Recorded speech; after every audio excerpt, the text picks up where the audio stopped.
Hello. അപ്പോൾ കഥ കേൾക്കണ്ടേ? അപ്പോൾ ഇന്ന് പറയുന്നത് വേറെ ആരുടെയും കഥയല്ല, എൻ്റെ സ്വന്തം കഥയാണ്. അതായത് എനിക്ക് പേഴ്സണലി എൻ്റെ ലൈഫിലുണ്ടായ ഒരു ഇൻസിഡൻറ്റാണ് പറയുന്നത്. അപ്പോൾ അതിന് മുന്നേ ആയിട്ട് ഞാനൊരു കാര്യം പറയട്ടെ. എനിക്കുണ്ടായ ഒരു സ്ലീപ്പ് പാരാലിസിസിൻ്റെ ഒരു എക്സ്പീരിയൻസ് ഞാൻ ഇതിന് മുമ്പ് വേറൊരു വീഡിയോ ആയിട്ട് ചെയ്തിട്ടുണ്ടായിരുന്നു. അപ്പോൾ അത് കണ്ടിട്ടില്ലാത്തവർ അതൊന്ന് കണ്ടു നോക്കണം കേട്ടോ. കാരണം ഈ വീഡിയോ ഫുള്ള് കണ്ടു കഴിയുമ്പോൾ നിങ്ങൾക്ക് മനസ്സിലാവും ഞാനത് എന്തുകൊണ്ടാണ് പറഞ്ഞതെന്ന്. അപ്പോൾ ഈ സംഭവം നടക്കുന്നത് ഞാൻ എൻ്റെ കോളേജിൽ ഡിഗ്രി ഫസ്റ്റ് ഇയർ പഠിക്കുന്ന സമയത്ത് നടക്കുന്ന സംഭവമാണ്.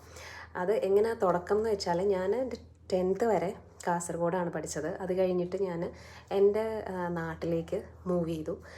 11th അഡ്മിഷൻ എടുക്കുന്ന അവിടെയാണ്. അപ്പോൾ എൻ്റെ നെയ്ബർ എൻ്റെ കൂടെ അതേ ക്ലാസ്സിൽ ഞങ്ങൾ ഒരുമിച്ച് ജോയിൻ ചെയ്തു. അപ്പോൾ ഞങ്ങൾ നല്ല ഫ്രണ്ട്സായി. അപ്പോൾ അവളുടെ ഒരു ഫ്രണ്ട് ഉണ്ട്. ആ കുട്ടി എന്നോട് ഇപ്പോൾ ഇവളുടെ കൂടെ ഒക്കെ പോകുമ്പം ഞാൻ അവളെ കാണാറുണ്ട്, സംസാരിക്കാറുണ്ട്. അങ്ങനെ ചിരിക്കും, കാണും, സംസാരിക്കും, അങ്ങനെയൊക്കെ. അല്ലാതെ എനിക്ക് പേഴ്സണലി അങ്ങനെ നന്നായിട്ട് അറിയോ അങ്ങനെയൊന്നുമില്ല. പേഴ്സണലി അത്ര അറിയില്ല, പക്ഷെ കണ്ടും പരിചയമുണ്ട്. അങ്ങനെ ഒരു ദിവസം ഞാൻ ഡിഗ്രി ഫസ്റ്റ് ഇയർ പഠിക്കുന്ന സമയത്താണെന്ന് തോന്നുന്നു, ഞാൻ കോളേജിൽ നിന്ന് തിരിച്ചു വരുന്ന സമയത്ത് ഞാൻ അറിഞ്ഞ വാർത്ത എന്ന് പറഞ്ഞാൽ അവൾ വീട്ടിൽ സൂയിസൈഡ് ചെയ്തു എന്നാണ്. അതായത് അവൾ വീട്ടിൽ കെട്ടിത്തൂങ്ങി മരിച്ചു. അപ്പോൾ എന്തുകൊണ്ടാണെന്ന് എനിക്ക് ഇന്നും അറിയില്ല കേട്ടോ. എന്തുകൊണ്ടാണ് അവളത് ചെയ്തതെന്ന് എനിക്ക് ഇന്നും അറിയത്തില്ല. പിന്നെ ഞാൻ അങ്ങനെ ആരോടും അത് ചോദിക്കാനും പോയിട്ടില്ല. അപ്പോൾ എൻ്റെ ഫ്രണ്ടാണെങ്കിൽ അവൾ കുറച്ചുകൂടെ എന്നെക്കാളും കുറച്ചുകൂടെ ഇമോഷണൽ ആയിരുന്നു, കുറച്ചുകൂടെ അവൾ അതുകൊണ്ട് എഫക്റ്റഡ് ആയിരുന്നു. കാരണം അവളുമായിട്ട് ഭയങ്കര ക്ലോസ് ആയിരുന്നു അവൾ, മരിച്ചുപോയ കുട്ടി. അങ്ങനെ കുറച്ച് നാൾ കഴിഞ്ഞു. എൻ്റെ ഫ്രണ്ട് വേറൊരു സ്ഥലത്ത് പഠിക്കാൻ പോയി, ഞാൻ വേറൊരു സ്ഥലത്ത് പഠിക്കുന്നു. അങ്ങനെ ഞങ്ങളധികം കാണാറൊന്നുമില്ല, അവളെക്കുറിച്ചൊന്നും സംസാരിക്കാറൊന്നുമില്ല. അങ്ങനെ ഏകദേശം ഒരു വർഷമൊക്കെ ആയി. അങ്ങനെ ഞാനും എൻ്റെ അമ്മയും കൂടെ ഒരു ദിവസം ഷോപ്പിങ്ങിന് പോയതാണ്. ഞങ്ങൾ ഷോപ്പിങ്ങിന് പോയപ്പം ഈ കുട്ടീനെ, മരിച്ചുപോയ കുട്ടീനെ ഞാൻ ബസ് സ്റ്റോപ്പിൽ കണ്ടു.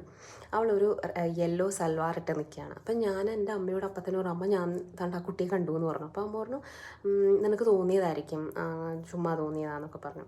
ഞാൻ പക്ഷേ ശരിക്കും കണ്ടതാട്ടോ, ഞാൻ ശരിക്കും കണ്ടതാണ്. ഒന്ന് ഉറപ്പിക്കാൻ വേണ്ടി ഞാൻ ഒന്ന് തിരിഞ്ഞു നോക്കിയപ്പോഴേക്കും അവിടെ ആരുമില്ല. പക്ഷെ ഞാൻ കണ്ടതാണ്. അതെൻ്റെ പേഴ്സണലി എനിക്ക് നല്ലപോലെ അറിയാം.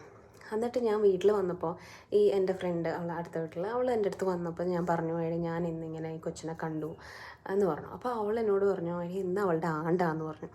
ആക്ച്വലി എനിക്കത് ഭയങ്കര ഷോക്കിംഗ് ആയിരുന്നു. കാരണം ഈ ഒരു വർഷത്തോളമായിട്ട് ഞാൻ അവളെ കണ്ടിട്ടോ എനിക്ക് അങ്ങനെ ഒരു എക്സ്പീരിയൻസ് ഉണ്ടായിട്ടില്ല. പെട്ടെന്ന് അവളുടെ ആണ്ടിൻ്റെ അന്ന് ഞാൻ എങ്ങനെ അവളെ കണ്ടു? അപ്പം അവൾക്ക് എന്തോ എന്നോട് പറയാനുണ്ടോ, അവൾക്ക് എന്തെങ്കിലും എന്നോട് കമ്മ്യൂണിക്കേറ്റ് ചെയ്യാനുണ്ടോ എന്നൊക്കെ എനിക്ക് അന്ന് തൊട്ട് എൻ്റെ മനസ്സിലിങ്ങനെ ഉണ്ടായിരുന്നു. എന്തുകൊണ്ട് എൻ്റെ അടുത്ത് വന്നു അങ്ങനെയൊക്കെ.